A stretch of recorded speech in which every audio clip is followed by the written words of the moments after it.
ask me how I get up here, but welcome back to my channel. This is your girl, Nelly, talking to you. Very nice to meet you. Welcome to part 2, how I got a property in London at age 25. In my previous video, I spoke about how I managed to save money for the deposit. Today, I'm gonna be talking about the next step, which is the process of getting the house, especially speaking for first-time buyers, not first-time buyer, because it's sweet and it's sound. Warning, this video is more serious because you're getting into serious business. To understand what I want you to understand, imagine that you want to buy yourself a property for a reasonable price in London. All will depend which area you want to buy the property. In other words, more far you are from central London, cheaper the house is gonna be.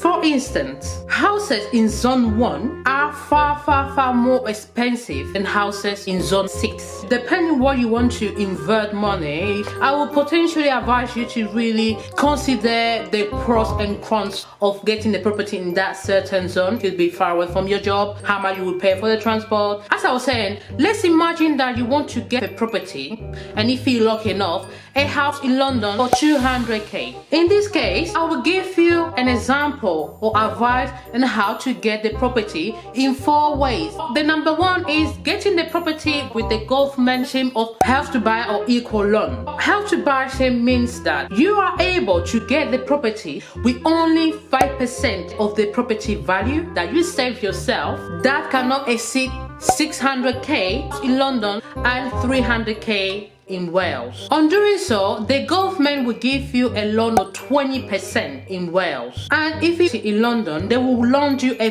40%, and the rest of the money will have to be provided by you. So for instance, you will put 5% of the money, the government will give you 20%, and the mortgage is going to be 75% that you will obviously pay for it. Although this won't sound sweet and easy way, I will advise you to read properly the government page before committing to this route. Based on my researches, for the first time buyer, you don't have interest of those 20% that they lend to you. But if you're a second time buyer, obviously they will give you percentage that you have to add up. However, the reason why I personally wouldn't go to this route, because 1, the government is giving you a loan in which you will have to pay it anytime soon. Plus, you will have to pay also the mortgage money for the house. Pay attention to those 2 things. The government claims that first time buyer won't put any interest in terms of when you have to give it back the 20%. But again, this argument could be challengeable.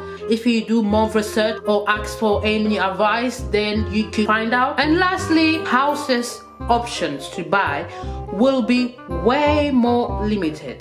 Route number 2, share ownership. Under this route, again brought by the government, this allows an individual to buy a property jointly with another person in order to maximize profit and tax reductions. Traditionally speaking, this will happen with the person that already owned the property. For example, imagine that you have your property in central London, in Zone 2, for instance, that worth, let's say, 600k. But me, that don't have enough money to pay those 600k, I'll buy or pay you a 25% of the value of the property plus rent until I have paid the 600k that the property worth. So basically you have to pay rent at the same time you pay the 600k. Again, as the other routes, this one also is very complex. I will advise you to get a professional advice or do some personal research or deep research in order to get to know more about this ownership. What will I do? Honestly, I wouldn't go for this way unless you are sure that those 600k you could pay off anytime. For instance, maybe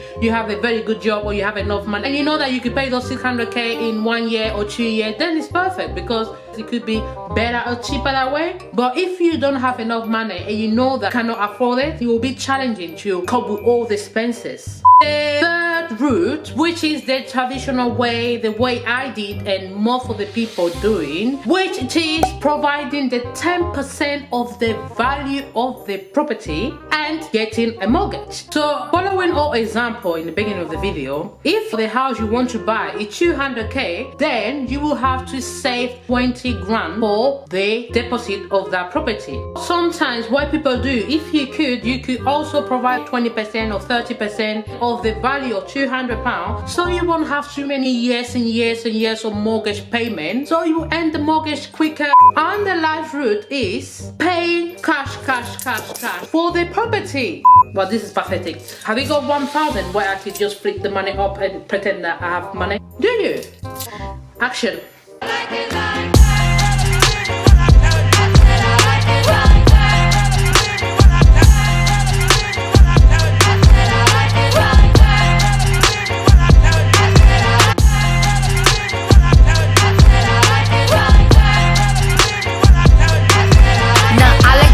I like diamonds. In other words, paying 200 cash, baby, to the whole property, and you get rid of mortgage, get rid of interest, get rid of everything. Even though it sounds a bit tough, I have heard of young people that have managed to buy themselves a house in such a way in London. Well, their parents got them the property.